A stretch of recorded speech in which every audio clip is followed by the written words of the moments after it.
잘 주시다라는 그런 제목으로 함께 은혜를 나누겠습니다. 종종 우리가 잘 좀 봐주세요 이렇게 인사할 때가 있습니다. 관심과 사랑으로 잘 대해달라는 뜻이겠죠. 정치인들이 유권자의 표심을 잡기 위해서 이런 인사말을 자주 사용합니다. 학부모가 학교에 방문해서 자녀를 선생에게 맡기면서 잘 좀 봐주세요 이렇게 말하죠. 우리가 살아가는 세상은 처음 만나는 사람들이 있게 마련입니다. 만나서 어떤 일을 도모하게 할 때 서로 잘해봅시다, 잘 봐주세요 라고 부탁을 할 수 있겠죠. 세상이 여러분 참 야박합니다. 사람과의 관계와 어떤 일의 진행에 있어서 세상은 충분히 기다려주지 않습니다. 세상은 어떤 선입견을 가지고 사랑의 일을 대해갑니다. 세상은 신실하지도 않죠. 평생 만남과 관계가 지속되는 경우가 많지 않기 때문에 당장 눈에 보이는 현실 속에서 잘 좀 봐달라 그렇게 부탁을 하거나 인사하게 되는 것이죠. 세상은 그렇다 할지라도 우리는 또 다른 세계를 살고 있죠. 하나님과의 관계의 세계예요. 보이지 않는 하나님과의 만남의 세계예요. 보이지 않는 하나님 나라의 세계입니다. 혹은 영적 세계라 그렇게 말하게 되죠. 현재 지구촌에 살고 있는 인구수가 79억입니다. 예전에는 제가 청시대에는 이 지구촌 인구가 그 시대에 살게 될 때는 그냥 항상 관심의 대상이었는데 세월이 지나다 보니까 79억 정도가 지금 된 거예요. 그런데 여러분 이 79억에 대해서 하나님께서 어느 정도 관심을 가지고 있을까요? 우리가 만나는 사람들, 우리가 관계하는 사람들 되게 제한적이거든요. 새롭게 만났다 하는 사람들도 그 관계가 지속되기가 어렵습니다. 그래서 그런 만남 속에서 잘 봐달라, 현상적으로 지금 당신이 잘 봐줘야 서로가 도움이 될 것 같고, 그러면은 앞으로 관계가 잘 도모가 되면은 서로에게 유익이 있을 것입니다 라고 하는 차원에서 그렇게 잘 봐달라고 이야기하는데, 과연 하나님은 우리를 잘 봐주실까요? 시편 139편 1절에서 4절에 다윗이 지은 시입니다. 다윗은 이렇게 말합니다. 여호와여 주께서 나를 살펴보셨으므로 나를 아시나이다. 주께서 내가 안고 일어섬을 아시고 멀리서도 나의 생각을 밝히 아십니다.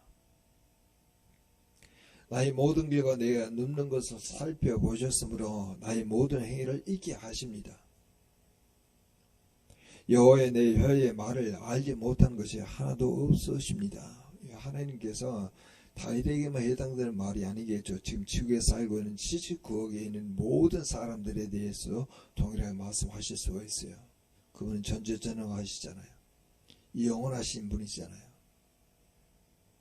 우리는 이것이 지혜에도 한계가 있고 인식에도 한계가 있고 시간적으로도 한계가 있는 그런 존재로 살아가고 있는데, 그분은 영원하신 분이신데 그 영원하신 분이 다윗에 대해서 그냥 다 모든 걸 알고 있다.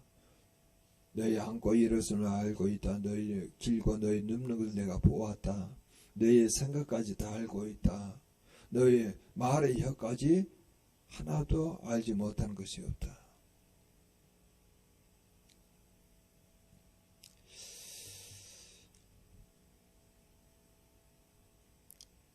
이 이야기를, 이 하나님의 말씀을 에레미야 12장 3절은 이렇게까지 표현합니다. 여호여 주께서 나를 아시고 나를 보시며 내 마음의 주를 향하여 어떠함을 감찰하시오니 라고 할 때, 우리의 마음, 우리의 생각, 우리의 혀의 말까지 다 안다고 이야기했을 때, 하나님은요 그 모든 걸 알고 있는 것 중에 어디에 더 지대한 관심을 가지고 있냐면은 주를 향하여 우리의 마음이 어떠한지에 더 많이 관심을 가지고 있어요. 주를 향하여 우리의 마음이 어떠한지에 관심을 가지고 있어요.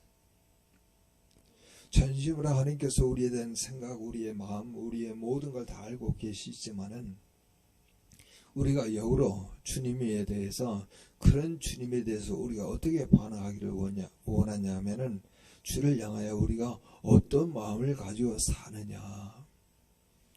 우리는 매일매일마다 하나님의 함께 하심을 경험할 수 있습니다. 눈에 보이지 않는 그 하나님이 우리와 함께하고 있다는 것을 경험할 수 있어요. 그 하나님이 함께 하시지 않는다 그러면 나의 존재의 기반은요 다 무너져요. 상황으로 무너질 수밖에 없고 문제로 무너질 수밖에 없고 계속적으로 우리에는 문제가 꼬리에 꼬리를 물고 계속 우리를 찾아오잖아요. 그 문제에 억눌려서 나라고 하는 존재가 다 무너지는 거예요. 그러나 나라고 하는 존재는요 하나님 안에서 발견되어야 합니다. 그렇지. 하나님이 나를 하나님의 형상으로 지음받게 하고 내가 나로 하나님을 믿게 해서 예수 그리스도를 믿게 해서 구원받은 자로 살게 하시고 올해 2023년도 우리 교회는 삶의 현장에서 복음으로 살아가는 공동체라고 이야기했는데 그 복음 대신 예수 그리스도를 믿고 또 살고 복이 되어 가는 과정으로 복음은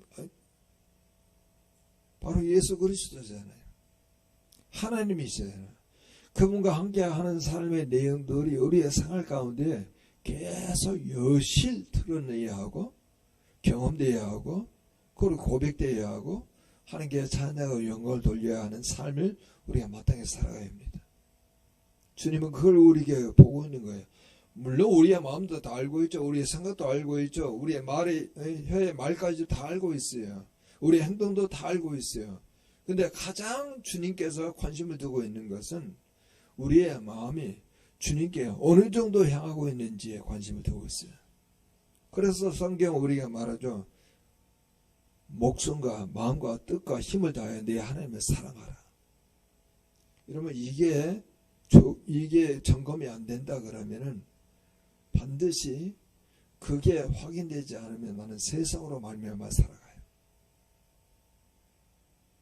세상에 주어진 일로 말미암아 살아가요. 세상에서 만들어진 거짓자로 말미암아 살아가요. 세상에 익숙한 그런 삶의 습관으로 말미암아 살아가요. 육신에 거한 삶을 살아갈 수밖에 없어요. 그러나 우리가 예수 그리스도로 말미암아 구원받은 영적인 존재로 이 땅 가운데 살아가게 될 때 반드시 우리는 내 마음이 어느 정도 하나님을 향하고 있는지를 자꾸 점검하셔야. 만약 하나님을 향하는 그 마음이 없다 그러면 나는 내가 세상에서 경험된 내 자아를 중심으로 살아가게 돼요. 세상 방식. 세상에서 경험된 그런 자아를 가지고 살아가게 돼요. 그게 내가 경험되기 때문에 나에게는 익숙하거든요. 근데 보이지 않는 그 하나님을 내가 만나지 못한 상태에서 매일매일 이렇게 살아가게 되면은 아무리 하나님을 구하여도 하나님이 경험되지 않은 상태에서는 하나님과 예쁜 만남이 이루어지지 않잖아요. 그 만남이 이루어지지 않은 상태에서 그냥 눈에 보이는 세상으로 말미암아 살아가게 되면은 우리가 구원받은 백성이 될 수가 없는 거죠. 그래서 오늘도 우리가 예배드리는 순간에 내 마음이 주를 향하여 어떠함을 주님이 아신다는 거예요. 우리의 모든 것을 아시는 여호와 하나님께서 우리를 잘 봐주셔야 합니다. 세상은 우리를 진정으로 잘 봐줄 수가 없어요. 오늘 하나님이 잘 봐주시다라고 하는 제목을 주셨는데 그 제목이 진정으로 맞는 말입니다. 하나님은 우리의 모든 걸 아시기 때문에 우리를 잘 봐주세요. 잘 돌봐주세요. 우리를 지켜주세요. 우리를 인도하세요. 우리를 필요를 채워주세요. 우리가 구하기도 전에 그 모든 것을 아시고 다 주십니다. 과연 하나님께서 우리를 잘 봐주신다면 우리가 어떤 인생을 살아갈 수 있을까요? 오늘 본문을 통해서 우리가 확인해 봅니다. 먼저 가장 중요한 본문이요, 4절 전반부에 나오는데 복음을 위탁받았으니까지만 한번 같이 한번 읽어보죠. 오직 하나님께 옮겨 여기심을 입어, 옳게 여기심을 입어 복음을 위탁받았으니. 자, 복음을 위탁받았다는 것은 차후에 보도록 하고요. 먼저 하나님께 옳게 여기심을 입었다고 하는 이 말뜻이에요. 옳게 여기심을 입었다고 하는 것은요, 헬라어로 보니까 도키마조라고 하는 단어예요. 도키마조. 도키마조와 연단이라는 뜻도 있습니다. 네, 여기서는 옳게 여기심을 입었다 이렇게 표현하는데, 이건 금과 은을 재련하는 데 사용하는 단어입니다. 금이 광석에서 금이 나오게끔 용광로에 온도를 올려가지고 금 외에 금을 녹이게 하고 다른 거 남아있게 해서 금을 뽑아내게 하는 그런 단어가 오늘 도키마조라고 하는 단어예요. 그래서 베드로전서 1장 7절에 이렇게 말합니다. 너희 믿음의 확실함은 풀로 연단하여도 없어질 금보다 더 귀하여 예수 그리스도께서 나타나실 때 칭찬과 영광과 존귀를 얻게 할 것이니라. 이렇게 말씀하시는 거예요. 믿음의 확신함은 불로 연단하여도 없어질 금보다 더 귀하여 예수 그리스도께서 나타나실 때 칭찬과 영광과 존귀를 얻게 하렵니다. 지금도 이 순간에 우리가 예수 그리스도를 믿어 구원받은 그런 백성인데도 여러 가지 하나님께서 시험과 연단을 가져와요. 그 시험과 연단을 가져오는 것은 우리를 금보다 더 귀한 그런 존재로 만들기 위해서 시험과 연단이 온다는 겁니다. 유혹한다는 말이 아니죠. 이 시험이라고 하는 것은 테스트를 하는 거예요. 믿음이 있는지 없는지를 테스트하는 거예요. 그런데 사도 바울은 오직 하나님께서 옳게 여기심을 입어라고 하는 내용을, 이게 오늘 우리 제목으로 이야기하면 하나님이 우리를 잘 봐주신다는 말이에요. 왜냐하면 시험과 연단을 통하여서 하나님께서 믿음으로 완전히 올라섰기 때문에.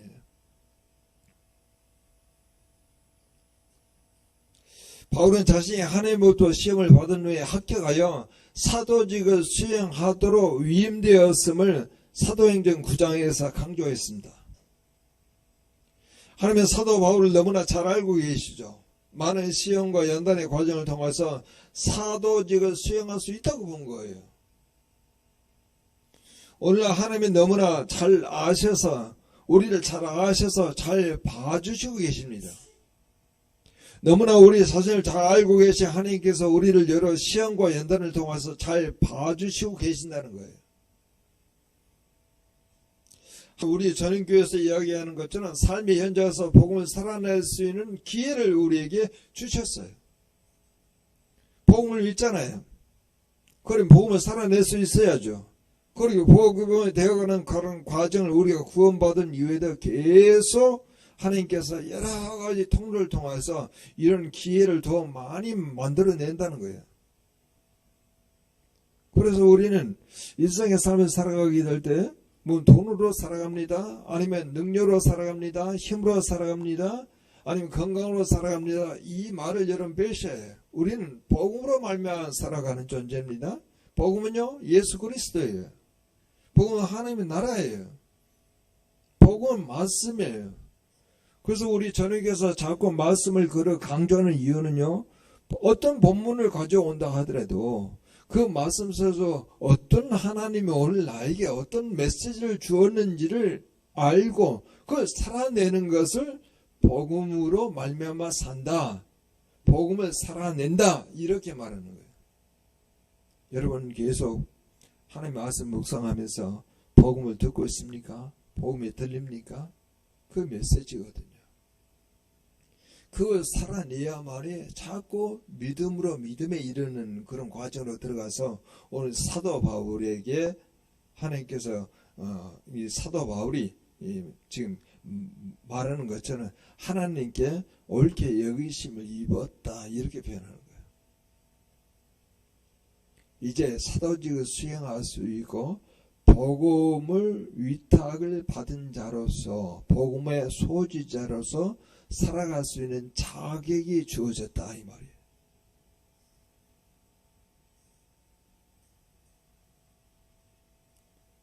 그 내용을 오늘 제목은 그렇게 말하죠. 하나님이 우리를 잘 봐주셨다 이 말이에요. 하나님께서 잘 봐주셨다.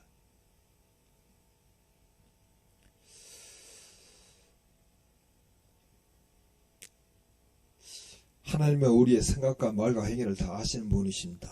그러나 하나님이 우리를 잘 봐주시고 계십니다. 우리에게 필요한 시험과 연단을 통해서 복음의 청지기로 적합하다고 판정을 내리신 거예요. 우리 일상을 복음을 믿고 복음을 살고 복음이 되라고 말씀하십니다. 사도 바울이 데살로니가에 가서 복음을 선포하게 될 때 바울의 적대자가 등장하죠. 유대주의자들 그리고 거짓 사도들 그리고 영적으로 열정적인 사람들이 등장해가지고 사도 바울을 모함하기 시작합니다. 바울이 복음 전파 이면에 악한 동기가 숨어 있다고 이야기하는 거예요. 이제 그들이 말하기를 이 사도 바울은 우리가 이제껏 알고 있었던 그 하나님을 회방하는 듯한 그런 소리를 한다. 우리가 마땅히 드려야 할 그런 내용이 아닌 것 같다. 행해야 할 내용도 아닌 것 같다. 기이한 소리를 하고 있다. 이렇게 모함하였던 바울의 적대자들이 있게 되었는데 여러분 그게 여러분 2절에 나와 있습니다. 자, 2절 같이 한번 읽어보죠. 너희가 아는 바와 같이 우리가 먼저 빌립보에서 고난과 능력을 당하였으나 우리 하나님을 힘입어 많은 싸움 중에 하나님의 복음을 너희에게 전하였노라. 하나님을 힘입다고 하는 것은 하나님의 의지했다는 말이에요. 그래 많은 싸움 중에 하나님의 복음을 너희에게 전하였다. 아니 그들이 지금 모함하고 있는 그 내용을 가지고 동일하게 모함하려고 하거나 그들이 이같이 선을 악으로 갚으려고 해서 악으로 대처하려고 하는 그런 마음이 없고 하나님을 전적으로 믿어서 많은 싸움 중에 하나님의 복음을 전했다는 거예요. 복음, 예수 그리스도 하나님의 나라만 전한 거예요. 여러분 바울 일행이 빌립보에서 나오지만 빌립보 지역에서 심한 고난과 능력을 받게 됩니다. 여러분 마게도니아 환상에서 드로아에서 빌립보에 넘어오라 이 소리를 듣고 빌립보가 유럽의 첫 성이거든요. 들어가서 빌립보 성에 수일을 머물고 있다가 안식일에 바울 일행이 우리가 기도할 처소를 한번 찾아보자 해가지고 문밭 강가에 가서 거기 앉아서요. 거기에 앉아있는 아낙네들에게 말씀을 선포했더니 그 자리에 누가 있었냐면 두아디랴 옷감장사 도아들의 씨의 옷감장사 루디아가 그 말씀을 듣고 주께서 그 마음을 열어가지고 바울의 말을 따라 살게 됩니다. 그리고 이 루디아가 강권하여 자기 집에 바울 일행이 머물게 해요. 그리고 그 일을 그렇게 진행하면서 사도 바울이 또 기도하는 곳으로 가다가 누구를 만났냐면은 점치는 귀신 들린 여종을 만나게 돼요. 근데 이 귀신 들린 이 여종이 사도 바울을 졸래 따라다니면서 이렇게 소리지른다.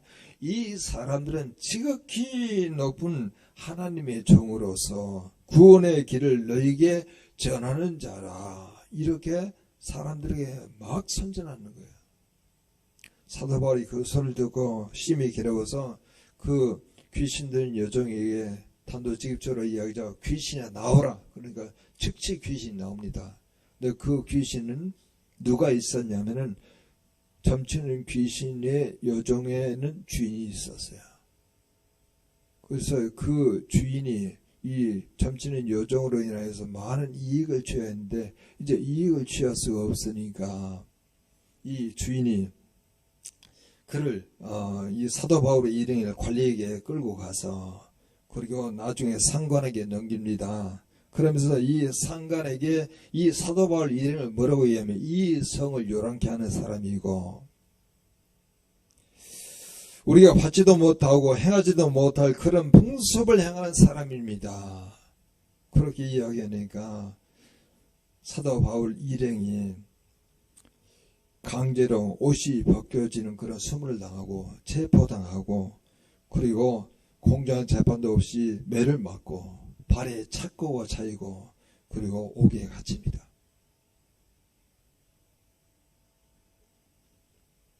사도 바울이 이제 사도행전 17장에 가게 되면은 데살로니가 지역에 오게 될 때 심한 반대 회방을 받습니다. 유대인들이 시기하는 것이죠.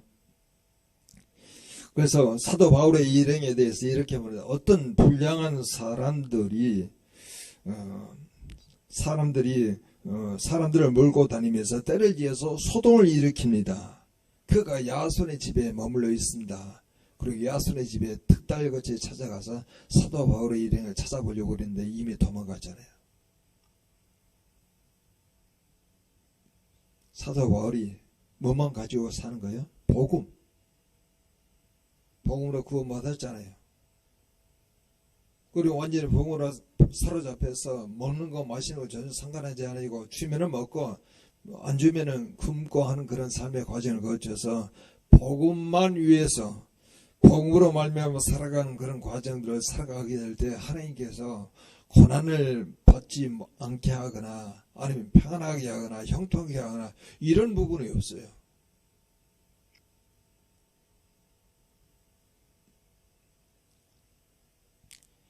그래서 사도 바울이 오늘 1절의 말씀을 가져온 겁니다. 그런 어려운 과정 가운데도 이 복음을 선포하고 복음을 살아냈기 때문에 1절에 이 말씀이 온 거죠. 1절 같이 한번 읽어보죠. 같이 읽겠습니다. 형제들아 우리가 너희 가운데 들어간 것이 헛되지 않은 줄을 너희가 친히 아노니. 이 말은요, 사도 바울이 복음 전파 사역이 실패로 돌아가지 않았다는 거예요. 뭐 소동이 일어났다, 이것이 희한 일을 말하고 있다, 풍습을 전하고 있다 이렇게 말을 하고 있음에도 불구하고 헛되지 않았단 말은요, 열매를 맺었다는 말이에요. 데살로니가에 가서도 열매가 있었고 빌립보에 가서도 열매가 있었고 귀부인 때 많은 경건한 사람들이 예수를 믿게 되었고 이 루디아도 믿게 되었고 또 데살로니가 와서도 믿는 사람이 생겼고 그래서 내가 이렇게 너희 가운데 들어간 것이 헛되지 않은 줄을 아노라, 친히 아노라, 제가 직접 경험했잖아요. 그렇으나 바울이 뿌린 복음의 씨앗은요 헛되이 사라지지 아니하고 데살로니가 사람들의 마음밭에 심기어져서 싹이 나고 자라서 마침내 열매를 맺기에 이르렀단 말이에요. 물론 이 같은 현상은 데살로니가에서만 일어나는 일이 아니에요. 바울이 복음이 전한 곳에는 예의 없이 열매를 맺었습니다. 아니 열매를 맺을 수 없는 장소라고 생각하는 황폐한 곳에도 열매를 맺어요. 그게 복음입니다. 우리가 흔히 실패로 생각하는 아테네에서조차까지도 몇몇 사람은 복음을 받아들입니다. 이 사실이 보여주는 것은 여러분 무엇입니까? 바로 복음의 씨앗이 뿌려지면은 믿음의 열매를 맺는다는 거예요. 다른 걸 뿌리면 안 돼요. 복음을 뿌려야 해요. 복음을 주고 먹게 해야 합니다. 그 이유가 여러분 무엇이겠습니까? 그 하나님의 말씀에는 그 자체에 생명력이 있다는 거예요. 그리고 운동력이 있어요. 활력이 있어요. 그래서 히브리서 4장 12절은 우리가 말씀하시죠. 하나님의 말씀은 살아있고 활력이 있어 좌우의 낯은 어떤 검보다 예리하여 혼과 영과 그리고 관절과 골수를 찔러 죽이기까지 하여 마음과 생각과 뜻을 판단하니 이렇게 되어 있잖아요. 복음이 아니면요 사람들의 마음을 깰 수가 없어요. 완악한 마음을 깰 수가 없어요. 굳어진 마음을요 부드럽게 할 수가 없어요. 진실로 하나님의 말씀 모든 자를 구원에 이르게 하는 하나님의 능력입니다.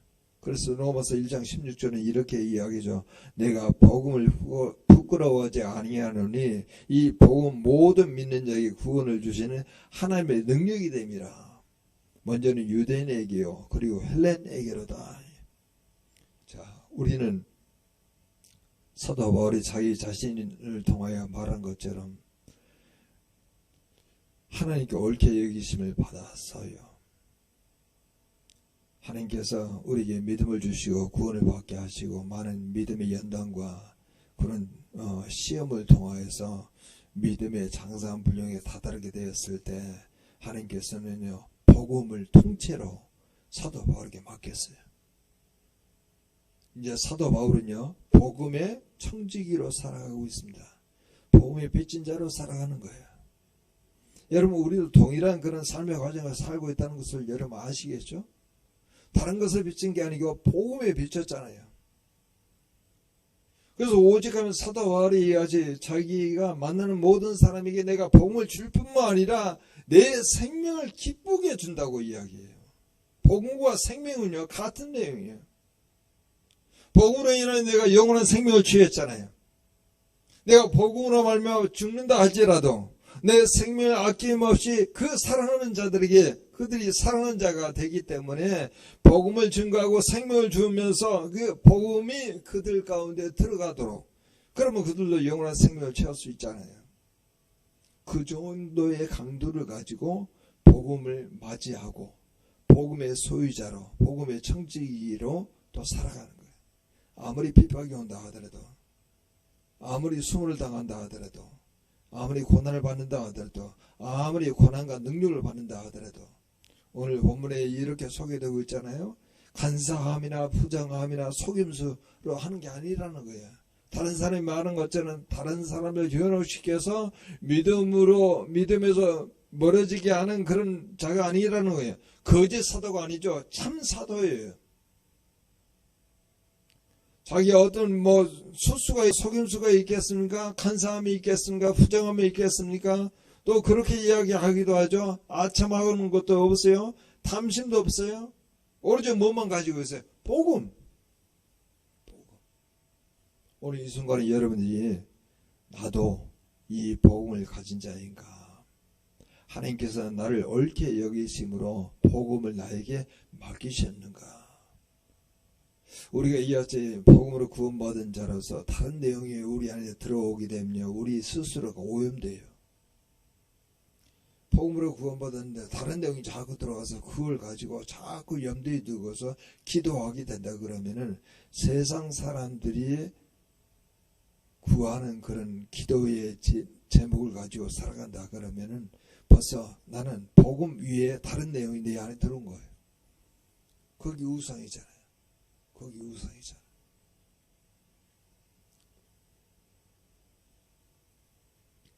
사도 바울은 또 이렇게까지 말한다. 골로새 1장 6절에 이 복음이 이미 너희에게 이름에 너희가 듣고 참으로 하나님의 은혜를 깨닫는 날부터 너희 중에서와 같이 또한 온 자나에서도 열매를 맺어 자라는도다. 복음의 씨앗이 제대로 모든 사람에 임하게 되면은 열매를 맺어 자라게 돼요.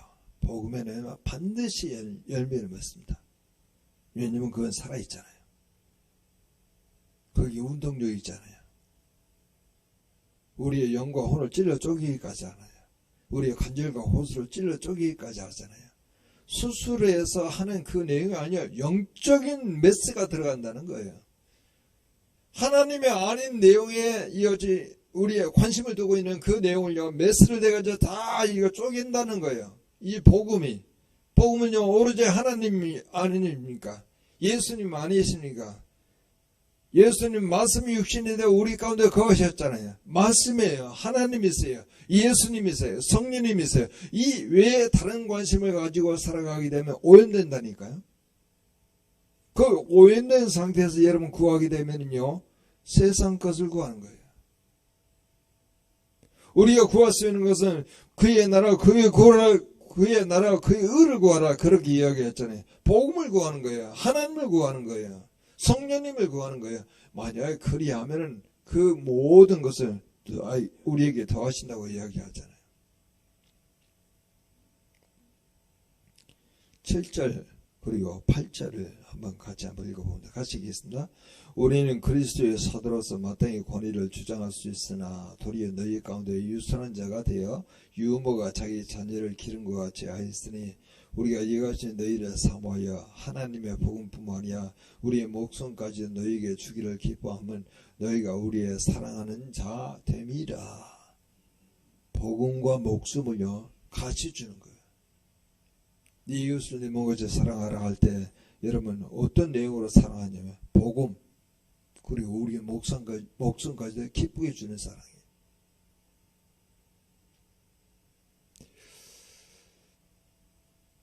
사도 바울은 하나님께로부터 옳게 여기심을 입어서 이어지 복음을 하나님께서 사도 바울에게 위탁했는데 그럼 엄청난 사도적 권위가 있는데 오늘 본문에서 뭐라고 이야기합니까? 내가 그 권위를 주장하지 않겠다. 오히려 유선한 자가 되어 마치 유모가 자기의 자녀를 기른 것 같이 하겠다. 이 말은요 대단히 겸손하게 섬겨주겠다 이 말이에요. 대단히 겸손하게 섬겨주는 자세로 복음을 전하겠다 이 말이에요. 여러분 우리에게 주님께서 오늘도 말씀하신다. 하나님은 우리를 잘 봐주세요. 왜냐하면 우리를 너무나 잘 알고 있거든요. 우리의 생각까지도 우리의 마음까지도 우리의 행위까지도 다 알고 있어요. 우리 앉고 일어섬을 다 알고 계신다. 우리의 길과 눕는 것도 다 보셨어요. 우리 내부적 속사정은 다 알고 계셔요. 그 하나님께서 뭐라고 말씀하시냐. 내가 너를 잘 봐주겠다. 그러면 반드시 우리가 그렇게 잘 봐주신다고 하는 것을 확인하게 될 때는요. 우리에게 믿음이 하나님을 향한 그 믿음이 굉장히 다른 거예요. 그래서 그렇게 잘 봐주신다고 이야기했을 때 하나님께서 우리에게 뭘 맡겨요? 복음을 맡겨요. 우리에게 예수를 맡겨요. 예수가 우리의 삶 가운데 주인이 되어서 살아갈 수 있도록 주님께서 우리에게 모든 걸 주시겠다는 거예요. 복음, 예수님, 그 하나님이 우리 가운데 들어오게 하시겠다는 거예요. 그러면은 우리 주변에 이제 내가 복음을 가지고 있고 복음의 소유자이고 복음의 청지기로서 그렇게 살아가게 될 때 내 주변의 모든 사람에게 겸손하게 섬기는 자세로 복음을 전하게 돼요. 복음을 믿고 복음을 살고 복음이 되어가는 과정 속에서 다른 사람도 내가 이 복음으로 말미암아 살아가는 것을 경험할 수 있도록 그들에게 복음을 전달하게 되면 어떤 자세를 겸손하게 섬기는 자세로 복음을 전하게 되면 어떤 현상이 이루어지냐면요. 오늘 마지막 부분을 한번 같이 한번 읽어보죠. 4절 후반부 같이 한번 읽어보죠. 우리가 이와 같이 말하면 사람을 기쁘게 하려 함이 아니요 오직 우리의 마음을 감찰하신 하나님을 기쁘시게 하려 함이니라. 하나님을 기쁘시게 하는 것은 바로 복음을 이것이 겸손하게 섬기는 자세로 우리 주변에 복음을 알지 못한 사람들에게 복음을 전하는 걸 하나님을 기쁘시게 하는 거예요. 또 하나가 있습니다. 오늘 본문에 노골적으로 말하지는 않지만 여러분 6절에 있습니다. 같이 한번 읽어보죠. 또한 우리가 너희에게 쓴지 또는 다른 이에게 쓴지 사람에서는 영광을 구하지 아니함이라. 영광을 하나님께 드리잖아요. 우리 주 예수 그리스도가 내게 영광을 주시옵소서 내가 아버지께 영광을 다시 돌려드리겠습니다. 이렇게 말하잖아요. 영광은요 쉽게 표현합니다. 믿음으로 행하는 것은 다 하나님께 영광이에요. 믿음으로 행하는 것은 다 하나님께 영광이야. 이제 하나님께서 우리 자신들을 이같이 복음을 가진 소유자 그리고 복음의 청지기로서 그 복음을 위탁하였을 때 우리가 겸손하고 이같이 섬기는 자세로 복음을 선포하게 되면 아직도 믿지 않은 자에게 선포하게 되면은 그 복음으로 말미암아 언젠가 반드시 열매를 맺게 돼 있거든요. 당장이 아니더라도 몇 년을 거쳐서 열매를 맺게 될 거예요. 복음의 씨앗은요 언젠가는 열매를 맺게 돼 있어요. 시간이 많이 걸리기도 하죠. 어떤 사람 시간이 안 걸리고 들어오기도 해요. 그래서 우리에게 지금 사도 바울이 말하고 있잖아요. 그런 고난과 역경 속에서도 뭐 도망치기도 하고 뛰쳐나오기도 하는 그런 과정 가운데 지금 데살로니가 와 있는 상태도 만만치가 않아요. 회방하는 사람들이 많이 등장하고 있음에도 불구하고 하나님께서 사도 바울의 모든 속사정을 다 알고 있잖아요. 생각부터 말까지 그 행위까지 다 알고 있기 때문에 하나님께서 잘 봐주시겠다. 오늘 본문에는 이같이 옳게 여기심을 입었다 이렇게 하는 그런 내용으로 우리에게 확인시켜 주셔서 우리가 그런 상태가 되면은 복음을 위탁받아야 복음을 하나님께서 맡겨주셔요. 그러면 우리가 주변에 있는 모든 사람들에게 당장 거기에 효과를 보지 않을 수도 있지만은 복음에는 놀란 생명력이 있고 그리고 운동력이 있기 때문에 그 복음의 씨앗을 제대로 퍼뜨리기만 한다 하면은 하나님의 시기에 그 열매를 맺게 되어서 주님께 그 열매를 맺는 그 내용으로 인해서 하나님을 기쁘시게 하고 하나님께 영광을 돌릴 수 있는 그런 기회가 우리 공동체에 찾아온다는 거예요. 그래서 우리가 함께 기도합니다. 하나님이 잘 봐주신 우리 지체가 되기를 원하고 있는 그런 마음을 가지고 주님께서 오늘도 우리에게 말씀하신다. 하나님은 우리를 구원하셨을 뿐만 아니라 많은 연단과 그런 시험을 통해서 우리를 옳다고 여기심을 받게 되어 하나님께서 잘 봐주셔서 우리에게 이제 복음을 위탁시켜 우리 주변에 있는 모든 사람들에게 겸손하게 숨기는 자세로 복음을 전달하게 되면은 그들도 언젠가 이 복음의 열매를 맺게 되어 하나님을 기쁘시게 하고 하나님께 영광을 돌리는 우리 공동체가 되게 하옵소서. 다 같이 통성으로 기도합니다.